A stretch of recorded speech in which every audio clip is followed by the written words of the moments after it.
Paz do Senhor, irmãos, mais uma vez. Vamos começar mais uma aula, seminário com a missionária. A aula de hoje vai ser sobre história do pentecostalismo brasileiro. E nós vamos falar de uma forma bem resumida, tá? Sobre alguns assuntos, sobre essa história. Nós vamos fazer um breve resumo, uma introdução. Na aula de hoje vamos ver como se estabeleceu o pentecostalismo brasileiro. Fazemos um breve perfil sobre o pentecostalismo e a primeira convenção geral. Bom, então, como forma de resumo, nós vamos ver, a partir de uma leitura histórica e sociológica, vamos pretender verificar como se estabeleceu esse pentecostalismo, tá? Privilegiando os elementos constitutivos, os fatores internos e externos que propiciaram a sua organização de forma hierarquizada, que ela assumiu mais para frente, né? Enfatizando algumas análises sociológicas das especificidades dessa estrutura religiosa pentecostal, tá? E como forma de introdução, nós falaremos desse tema, né, dessa matéria, que é o estabelecimento do pentecostalismo brasileiro, onde nós vamos procurar averiguar como estão estabelecidas essas relações de estrutura interna da Assembleia de Deus, tá? Destacando essas especificidades, tá, do pentecostalismo brasileiro. E para tal tarefa é necessário explicitar alguns dos dados históricos e sociológicos, tá, desse período vivido pelo pentecostalismo no Brasil, e principalmente no período que abrange essa implantação geográfica, que indubitavelmente ela contribuiu de uma forma para a formação da identidade das igrejas pentecostais. E nós vamos ver que Pimentel ele observa o quê? Que não existe identidade estática, pois toda identidade ela está em constante mutação, tá? Exatamente por ser algo não subjetivo, que estabelece as relações que vão se alterando, tá, com o tempo, e por isso é apropriado falar sobre identificação e não identidade, né? Que quando uma pessoa, né, quando ela se identifica, ou o grupo, ela se volta apenas para o seu próprio universo, né, na tentativa de definir a sua identidade, ela perde seu tempo, ou se perde, e ao erguer os olhos, ela percebe que tudo à sua volta mudou, tá? E a sua identidade, ela não se encaixa mais naquele contexto. E nós só podemos nos identificar nas relações que estabelecemos, isto é, por meio do diálogo, tá? E hoje a tecnologia, ela facilitou muito o diálogo entre os seres, né? O ser humano, né? Hoje é muito fácil você dialogar com as pessoas através das redes sociais, através dos mensagens, dos telefones, tá? Mas como ainda está num período de transição, né, nós vemos que as pessoas ainda sentem alguma dificuldade de comunicação, né? Apesar de ter os objetos disponíveis para si, tá? E assim, partindo da riqueza histórica desse pentecostalismo, incluindo a sua espiritualidade, a conversão, os exercícios dos dons espirituais, eles devem servir de alicerce para a construção de um diálogo acerca do estabelecimento das relações e sua estrutura. Então, embora o pentecostalismo ele tenha se desenvolvido qualitativa e quantitativamente numa relação de troca com a história, né, e a cultura brasileira, né, nós vemos os valores exarados por eles sendo conduzidos para uma adoração que resulta, além do âmbito contemplativo pessoal, né, também a esfera prática e comunitária, tá? E tem essas repercussões na sociedade de qualquer cultura. Então, Campos ele afirma o quê? Que a prática pentecostal é o quê? É uma atividade social e religiosa ativa e lógica dentro da sociedade. Então nós vemos aí o Campos ele afirmando, né, sobre essa realidade. E assim, terminando essa breve introdução, nós vamos ver como se estabeleceu o pentecostalismo brasileiro, tá, aqui no nosso país.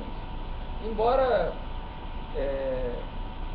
o pentecostalismo no Brasil ele seja considerado um fruto dos movimentos da entidade do século XIX, proveniente de lá dos Estados Unidos, alguns estudiosos afirmam não ser plausível identificá-lo simplesmente como um movimento pentecostal norte-americano. Tá? Algumas razões que justificam essa assertiva são o comportamento da experiência pentecostal entre os brasileiros desde o seu começo, tá? A sua organização ao longo do tempo, bem como as variantes do pentecostalismo brasileiro, ou seja, a capacidade do pentecostalismo se reorganizar sempre que não atende às demandas sociais. E também é importante ressaltar que o pentecostalismo, quando chegou ao Brasil, nada estava, ele ainda estava na sua infância, né? Isso foi um fator preponderante para a sua autotonia, tá?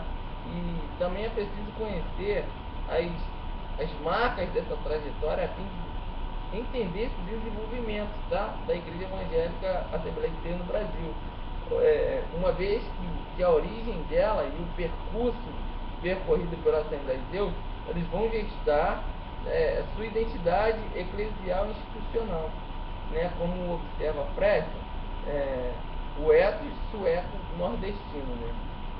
Então, uma prática marcada pela centralização, tá? De alguns personagens que exercem o poder de controle de maneira um tanto autoritária e em oposição à cultura letrada. Então, foi assim que se estabeleceu o pentecostalismo brasileiro, né?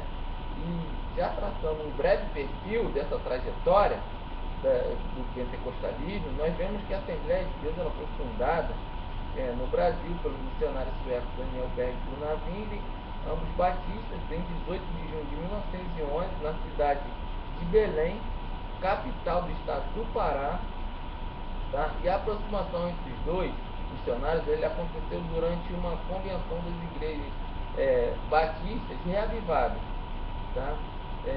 Em Chicago, que foi uma ocasião em que eles sentiram o chamado para as terras distantes, tá?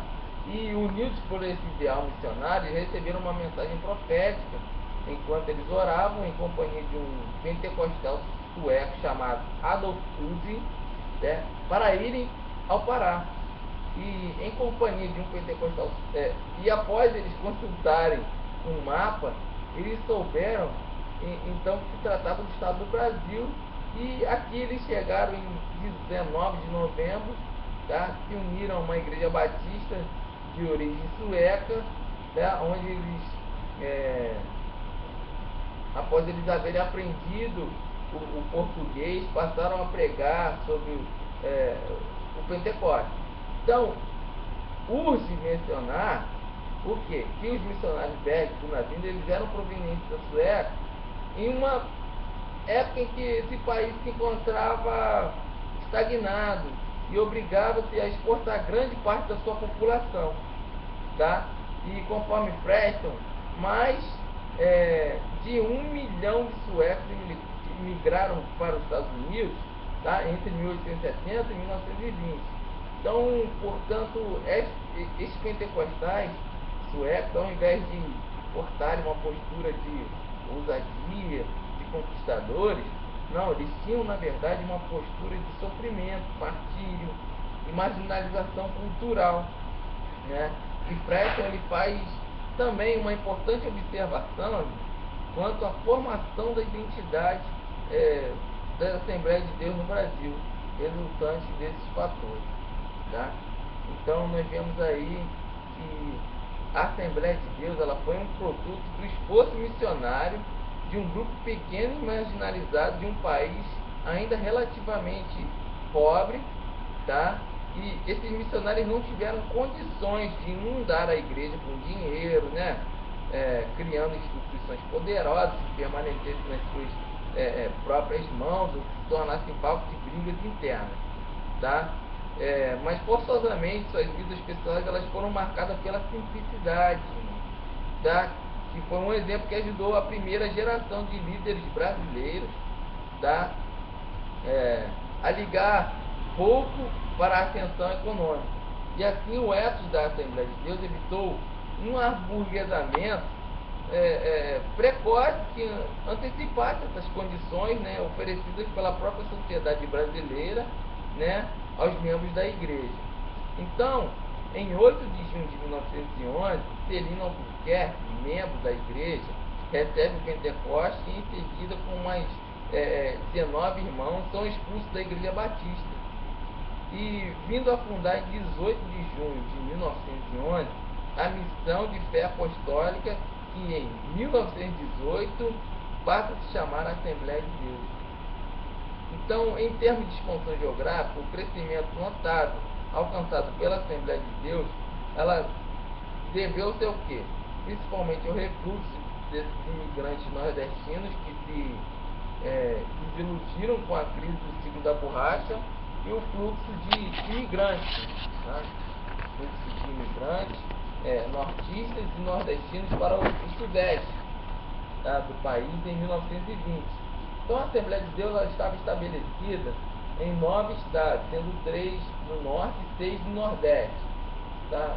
Já em 1931, ela estava presente praticamente em todo o país e em 4 estados do norte e 9 do nordeste, 4 do sudeste e 3 do sul. E é notório que durante algum tempo da Assembleia de Deus elas foram solitárias e na aceitação da doutrina pentecostal e constituiu uma minoria cruelmente perseguida, tá? E no entanto, o deslocamento de subúrbios e fazendas para o centro das grandes cidades, ela mudou esse quadro de deslocamento, tá? As Assembleias de Deus elas se tornaram urbanas, expandindo-se do norte ao nordeste, para o sudeste e principalmente para o Rio de Janeiro, né? Então os imigrantes eles traziam consigo coragem e a fé pentecostal e a sua vida, tá?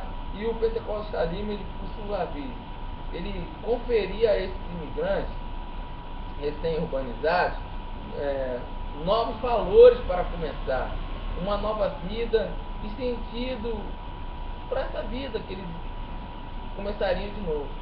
E isso propiciava mais meios para uma efetiva inserção na sociedade urbana, né? Então, nos anos 70, já existe uma geração urbana de pentecostais alfabetizados, vivendo melhor e, consequentemente, exigindo algumas mudanças no pentecostalismo, né?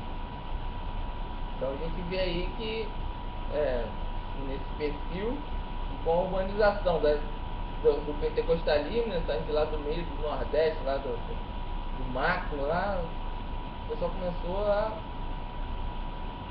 estudar mais, a saber, né, da Bíblia, e com isso exigiam mudança. Então, a partir daí surge a primeira convenção geral, né? E a primeira convenção geral das Assembleias de Deus no Brasil foi uma reunião de âmbito nacional, né, que foi realizada em Natal, em 5 de setembro de 1930, em caráter de urgência, e ela se constitui um fato importantíssimo e determinante para a história do pentecostalismo brasileiro. Porque o conhecimento dessas convenções gerais possibilita acompanhar a modelagem que a Assembleia de Deus no Brasil foi adquirindo desde 1930 até a atualidade. Então, conforme afirma Costa Júnior, né, entender a identidade assembleiana passa inexoravelmente por conhecer a história e a importância da CGADB, né? E acrescenta-se ainda, mesmo que o leitor, né, ou o estudante não simpatize com algumas decisões que convenções gerais possam ter tomado, né, ou tomaram, é preciso considerar o contexto histórico dessas resoluções, além de acabar, em certos casos, influenciando na formação da igreja evangélica no país, como muitos e outras denominações reconhecem hoje, né? O primeiro encontro reunindo os obreiros da Assembleia de Deus no Brasil ocorreu em 1921, tá? Na Vila São Luís, localizada nesse município aí de Igarapé-Açu, no Pará. E essa reunião histórica, ela é mencionada pelo missionário Samuel Mistron, tá? Durante a Semana Bíblica de 1941, realizada em Porto Alegre, tá? E o encontro aconteceu na casa do líder da Assembleia de Deus, da Vila São Luís, né? Que era o pastor João Pereira de Queiroz, que estava ali quase desde o princípio daquela igreja, e nascido em 1915, e eles estavam reunidos nesse primeiro encontro histórico, também o missionário Samuel Niston também, né? Que dirigiu essa reunião, tá? E os pastores Isidoro Filho, primeiro a ser consagrado pastor pelos missionários Luiz Higino de Souza Filho e Almeida Sobrinho, tá? João Pereira de Queiroz, João Felinto, Manuel Zuca, Manuel de César e Pedro Trajano, tá? O principal assunto tratado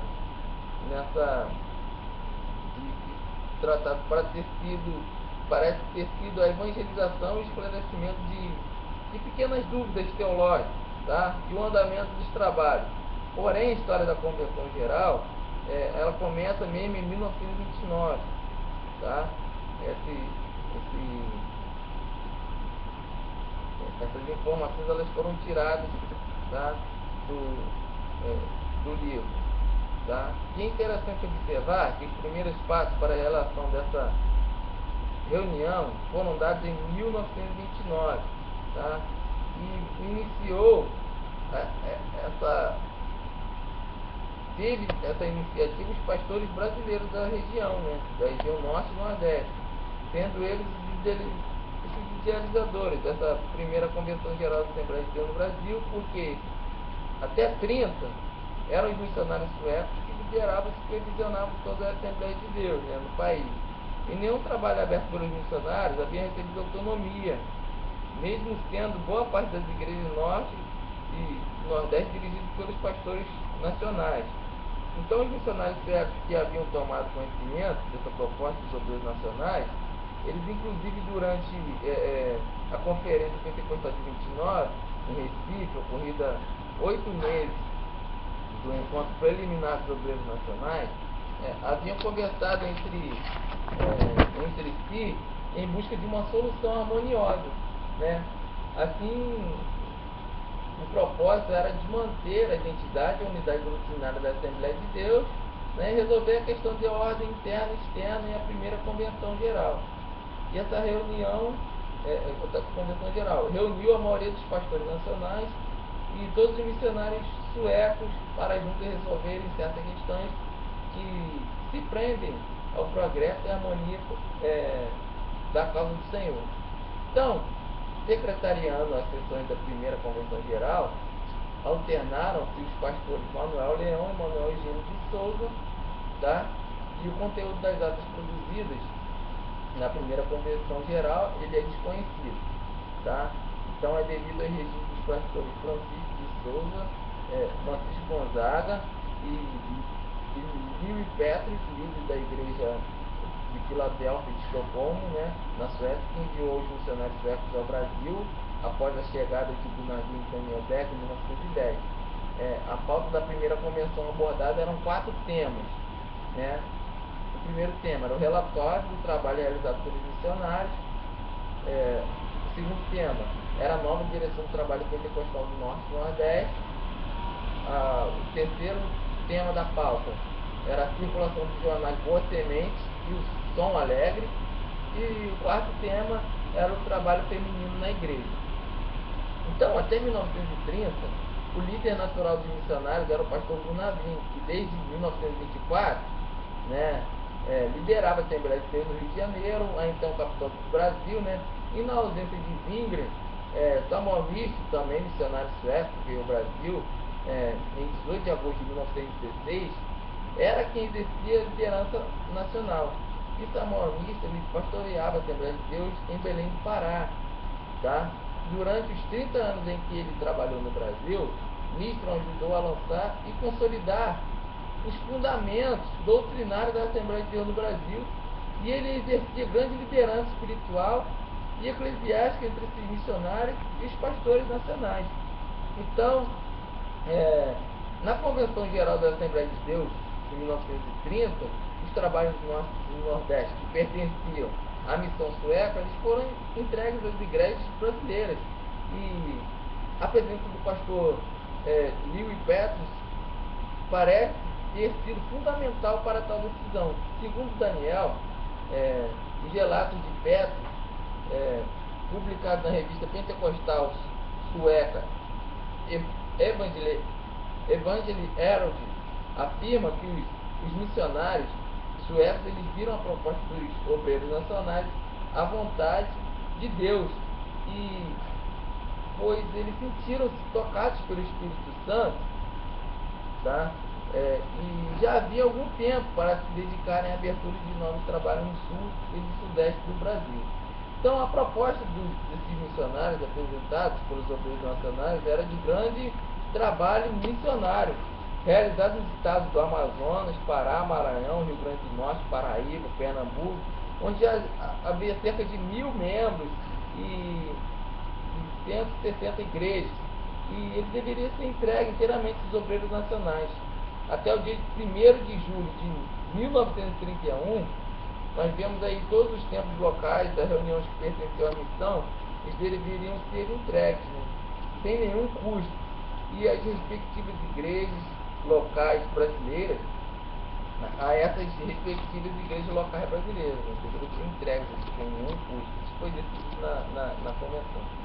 E a declaração oficial da primeira convenção geral, onde a transferência dos trabalhos do Norte e Nordeste passaram às mãos dos obreiros brasileiros, foi da data de 15 de setembro de 1930. Então nós vemos aí, né, essa intervenção, né, dos obreiros brasileiros, pedida aí na convenção aos obreiros suecos. Assim a gente termina essa primeira aula de História do Pentecostalismo Brasileiro. Na próxima aula nós vamos falar aí das profundas mudanças na década de 30 que marcaram o pentecostalismo. Até a próxima aula. Fica na paz.